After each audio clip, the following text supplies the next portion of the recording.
and welcome to Beyond the Bio. This week is a solo episode. I feel like I haven't done a solo episode for a little while now. So taking the opportunity to talk to you about something new that I have discovered and have been playing around with on LinkedIn. Stay tuned if you want to learn how I discovered LinkedIn newsletters, what I've been doing with them, and what the results have been for me.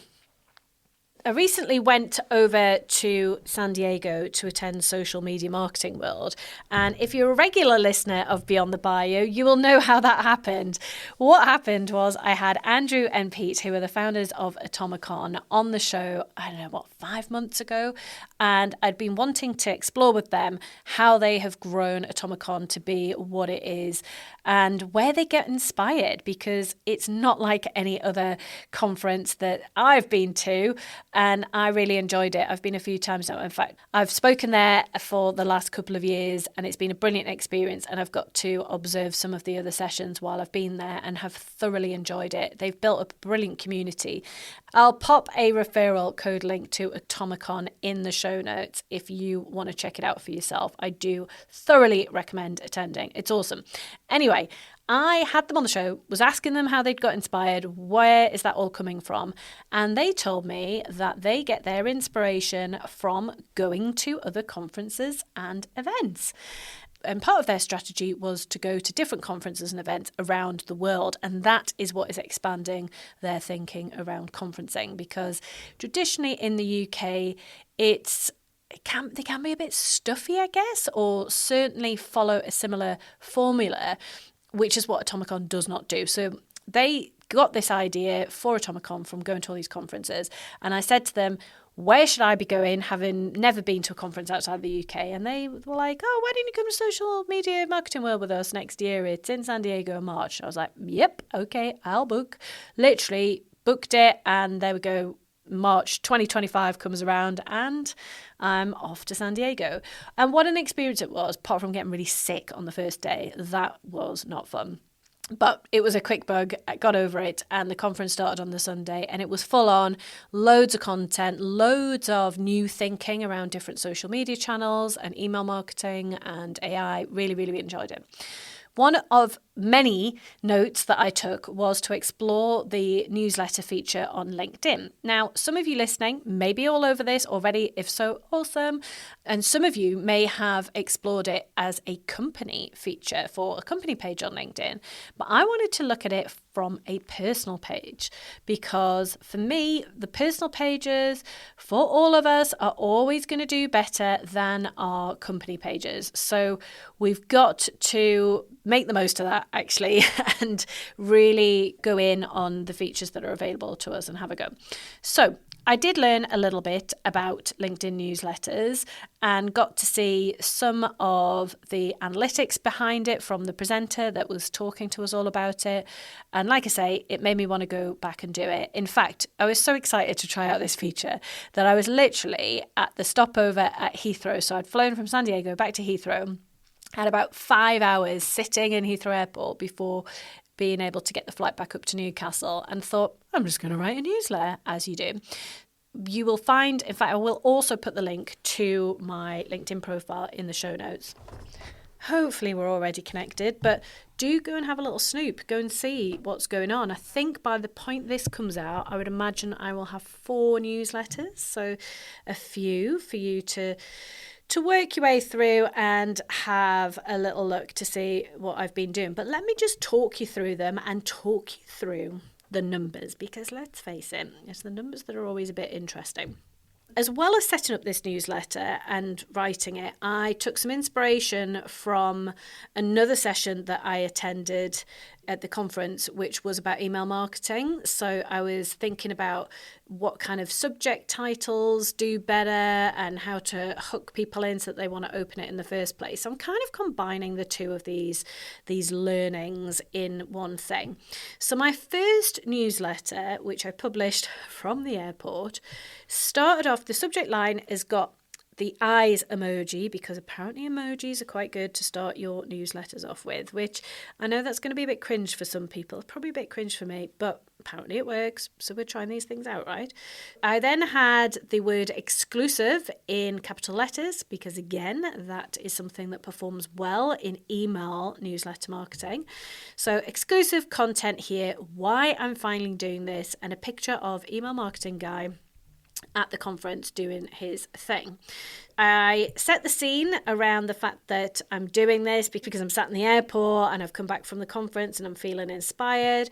I then go on to talk about what you can expect, what the biggest takeaway from the trip was, and then a bit of a call to action at the end. What topics do people want to see? P.S. If you haven't already, hit subscribe so that you're not going to miss out on future editions. That was my format.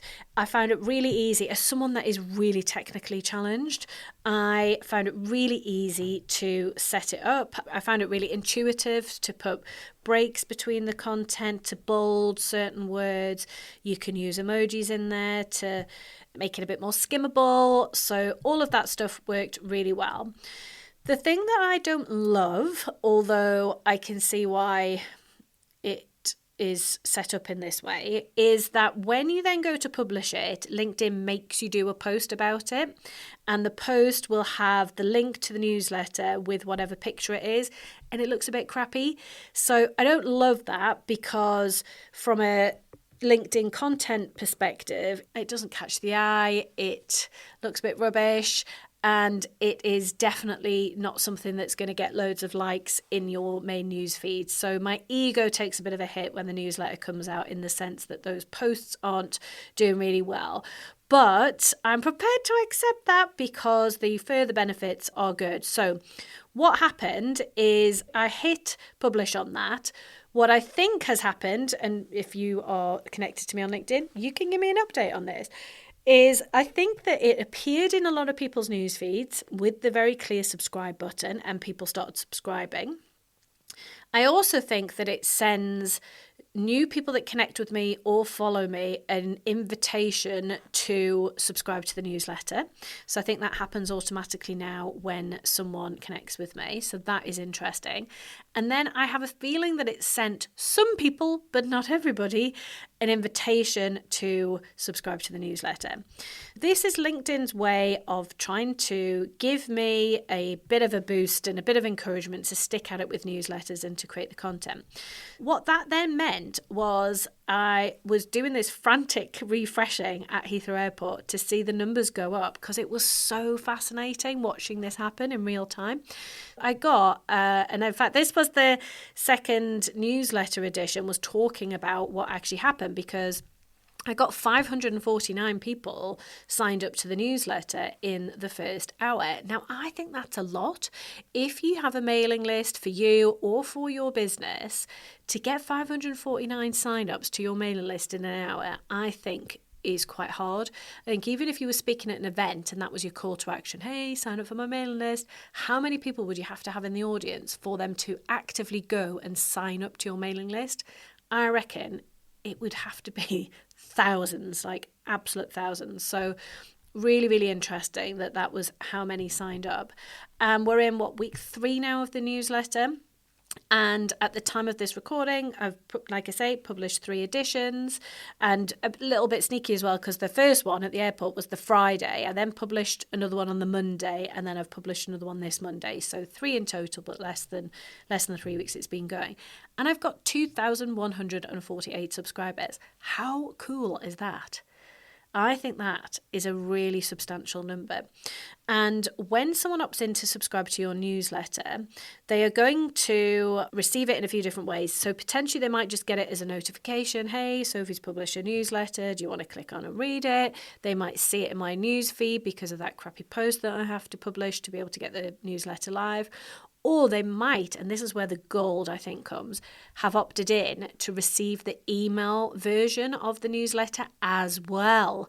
So they then get an email into their main primary email channel that they've used to join up to LinkedIn.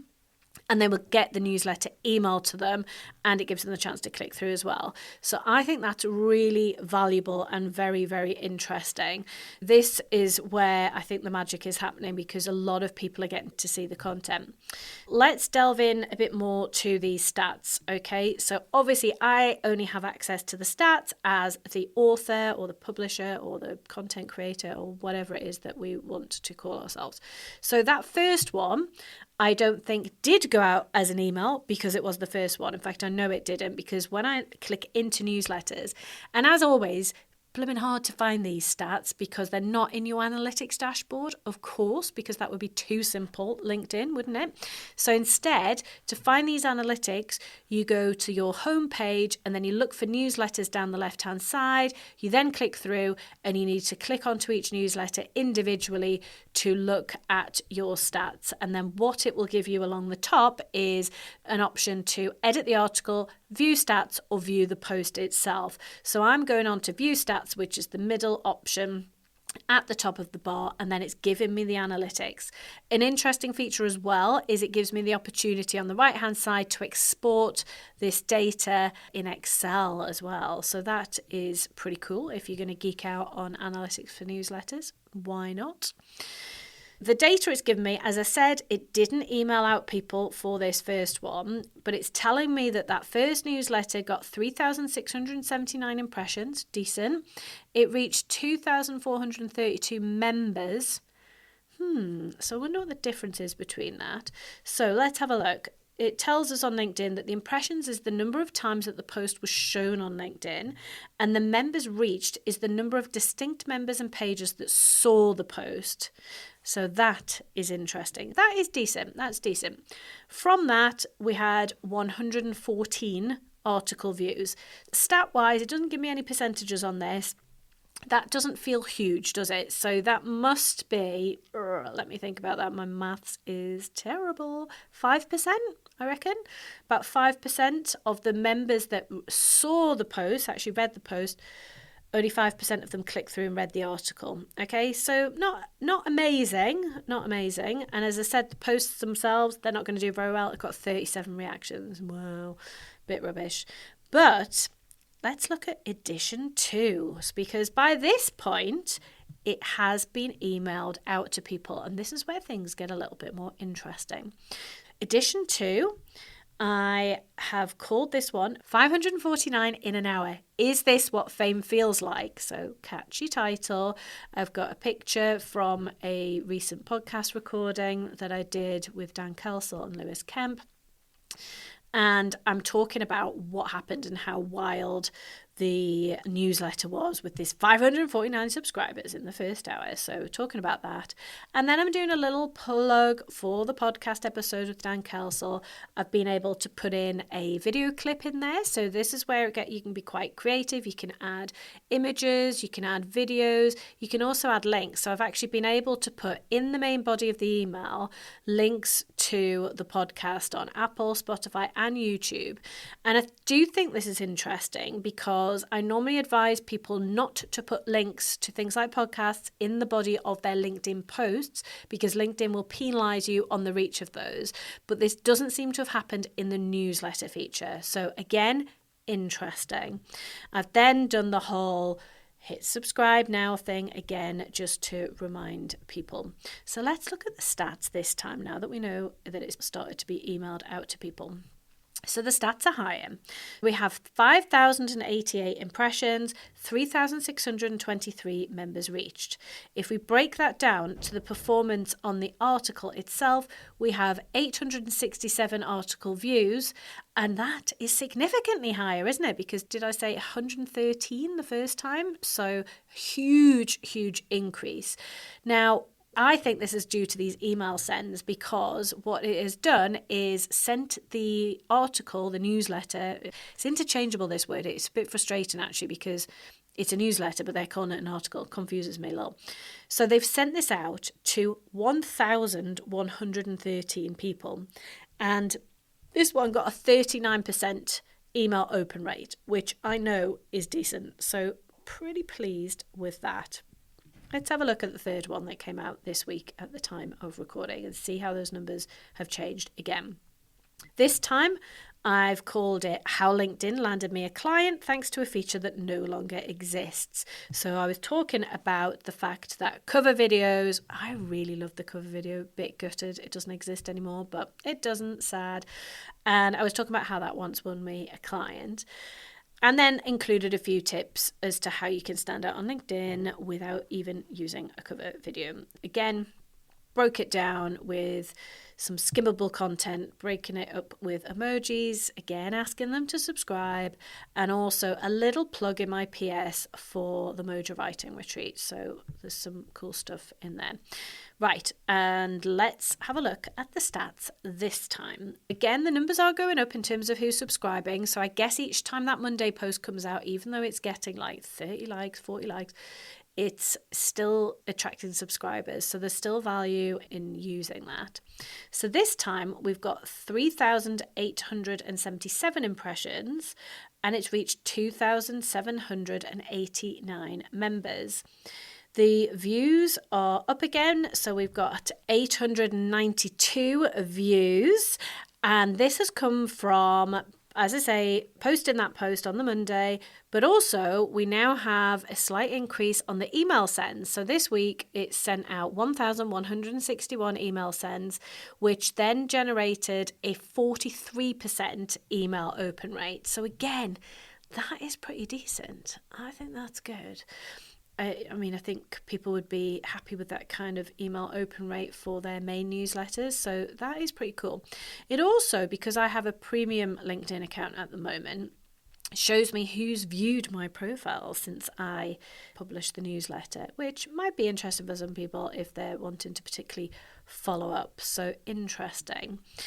What have I learned so far around newsletters, or what are my thoughts on it? I think those stats are decent stats. I think there's something to work with. I think relative to the number of followers I have, I think I've got about 17,500 followers on LinkedIn.